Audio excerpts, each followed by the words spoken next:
Ladies and gentlemen, welcome to NXT The Game, Season 1, Episode 42. Let's get straight into the action. We're going to start off with a couple pre-shows that we're going to blow through.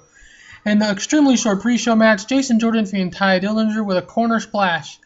Not really good. 43 rating is decent, but a corner splash is not a good finisher, Mr. Jordan. Next, we had Bo Dallas defeating England English with a handful of tights. Bo cheating by nefarious ways, the Money in the Bank winner with another victory.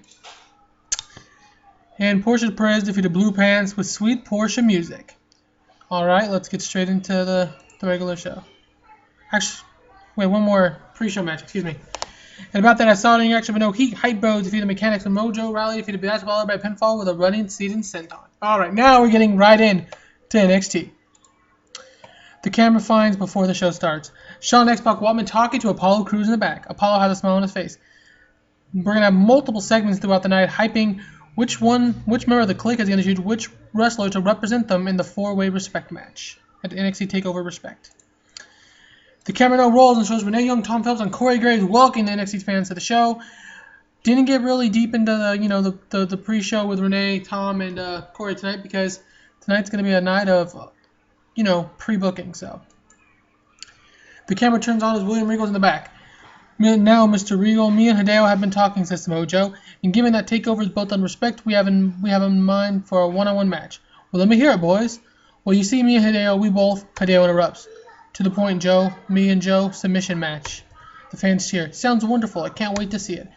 Joe and Hideo shake Regal's hands and the scene ends. Submission stipulation. So the match that's been announced already between Samoa Joe and Hideo Itami will now be a submission match. Alright, opening match. In the match, good action, average heat. Finn Balor defeated Mr. NXT in 14:43 by disqualification. During the match, we had Sin Cara run in and attack Mr. NXT. Finn Balor and Mr. NXT do not click, but that's alright. This is more about the storyline between Mr. NXT and Finn Balor. Who is Mr. NXT? We do not know.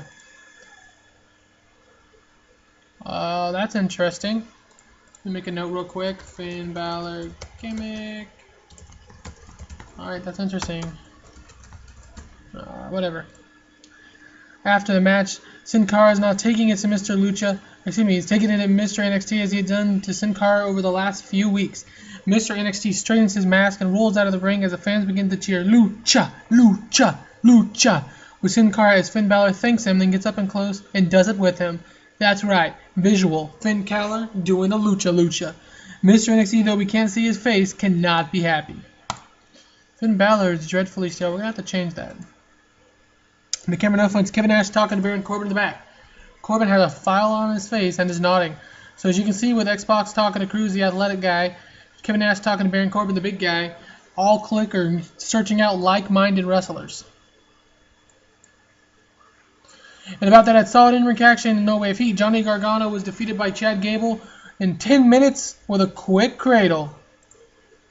After having beat Johnny wrestling, Chad Gable and Jason Jordan are somewhat shocked but ecstatic that Chad Gable is now the #1 contender to the NXT Television Championship and will get his shot next week. The camera finds Triple H talking to Drew McIntyre in the back. So again, searching out guys who are like themselves. Triple H started searching out the nice size, very talented, very good looking wrestler. A music video is now shown to promote Sami Zayn. Alright. In an extremely short match, Enzo Amore and Colin Cassidy defeated the Gentlemen's Club in 3:21 when Chuck Taylor was disqualified when Matt Jackson ran in and attacked Colin Cassidy. During the match, we had Nick Jackson run in and attack Enzo Amore. Here comes the Carmelo. Oh no. After the match had been thrown out due to interference by the Young Bucks, Enzo Amore and Colin Cassidy began to get taken out by Matt and Nick Jackson. The Young Bucks have Enzo and Cass revealing as the Gentlemen's Club, and Chuck Taylor and Drew Gallagher stand by and watch. Eventually, the duo lay into them, as well as the fans start to do with the 4-on-2 attack. So we had basically the Young Bucks get the match thrown out, and then the 4-on-2 attack between the Gentlemen's Club, Gallagher, Taylor, and the Jacksons on Enzo and Cassidy. Carmelo was just standing there looking hot as hell.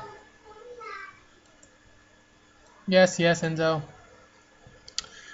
The camera now opens up backstage and we see the Kliq talking. Triple H. So we have all our guys, right, McIntyre? The four agree that the four agree that it's a great get for a respect match where each member of the Kliq gets to pick a wrestler to face off against one another's choosing. Kevin Nash, Baron Corbin. They all agree that's also a good pick. Apollo Crews. They all look excited and look to Scott. I'm still working on my guy, making arrangements. The four look at Hall sideways but laugh and begin to give him shit as the scene fades. At NXT TakeOver Respect, it will be Waltman's guy Apollo Crews versus Nash's guys Baron Corbin versus Triple H's guy Drew McIntyre versus Hall's unknown as of now guy. Next, the camera opens up as the camera pans and shows us the NXT Championship, and then James Storm flanked by referee Drake Younger and Solomon Crowe. The Revolution comes to a run roughshod, and yet the Revolution is without competition tonight. Next week, though, we fight. Next week, we're fighting. Consider this your open challenge, whoever's back there listening. The fans boo. Believe in the Revolution. Believe in us. Everything we do is for a purpose, a reason. The Revolution is televised, folks, and come next week, you'll see the next chapter on your television screens. The scene fades with the menacing-looking Revolution being posed for a big match next week. James Storm is very stale as well. Interesting. All right, now, the main event.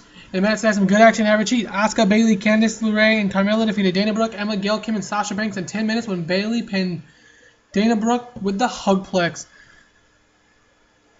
Says Candice LeRae is now a fan favorite because 72. I don't know what to say about the poor gimmick switches. I had to do it. I'm getting a lot of these gimmick ratings. It's been 6 months, so maybe that's how often we need to be changing. I don't know. Seems like very soon. Anyways, as built up throughout the card last week, this week it was, Gail's Kim versus Asuka's Kim's team, and we had a lot of ladies going at it. So our main event featured Asuka, Bayley, Candice, Carmella versus Dana, Emma, Gail Kim, and Sasha. At the pay-per-view, remember, at TakeOver, we're going to have Asuka versus Gail Kim for the title, and Sasha, who distracted Bayley and cost her the NXT Women's Championship, taking one another at respect as well. So we have two really big women's matches for the first time on the same card at a pay-per-view event, aka TakeOver. I don't even want to click. Let's see what happened. The show lost its popularity in one rating, so basically they thought this was just an average show. Anyways, this was NXT TakeOver Season 1, Episode 42. Expect the next one out tomorrow. We are just a few weeks away from NXT TakeOver Respect, and I cannot wait. Thanks, guys.